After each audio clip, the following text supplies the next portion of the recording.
Amene kuti panguva ino zvichapera mushere, tinoona kuti vakomana vemushikashika, vakomana vemakomita omnibus voiswa panguva yakaoma. Tiona vakomana aivo veministry of transport vachitaitena. Zvatiri kuona kuti panguva inoi vakomana voisirwa marestrictions. Saka pino mashoko atakuona kuti akuchangodhiraivhiwe makombi nemunhu wese wese panguva iyi. Ndodi wasubscribe like turn the bell icon. Timina paindikozo muda chiti new regulations for public commuter drivers.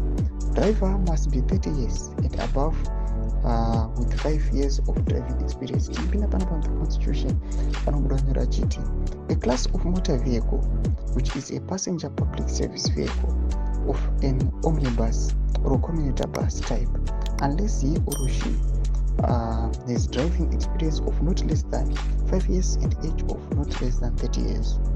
Ndo mashoko atiri kuona kuti panapa vakomana aiva vanoamenda constitution yobuda vachinyora vachisamutemo kuti aiwa panapa munhu achanga achityaira kombi anofanira kunge ane experience yekutyaira ye5 years.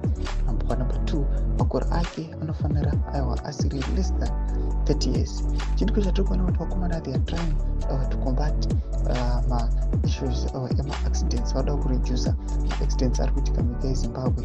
Vana zvatiri kuona kuti vakomana vemushikashika panguva iyi vamuudza kuti vapfana vechidiki, vapfana vamuudza kuti ndo vanenge vangoti chatongopinda ngozi vangonzi giya rinongodzikwa pakati otoda kutotyaira mota. Panguva inoi toona kuti aiwa gavhumende yoti hakusina zvakadaro. Panapa vabuda vanhu vane 5 years experience nevanhu vane makore ari more than 30 years. Mashoko ari kubuda panapa atinoona kuti vakomana inogona kuva shocking news kwavari. At the same time tichiona the economy iri corrupt panguva inoi, toona kuti vamwe vakomana vamuziva aiwa vamuziva kuti vanoreceiva mabribes kubva kune madrivers vanenge vazotoona another opportunity yekubata vakomana kuti vareceive mabribes. Zviitiko zvinoitika nyika yeZimbabwe kuti dzemafunguro enyu kuti kudii pamusoro pechitiko ichi. Nekume section medu, subscribe or like, turn on the bell icon.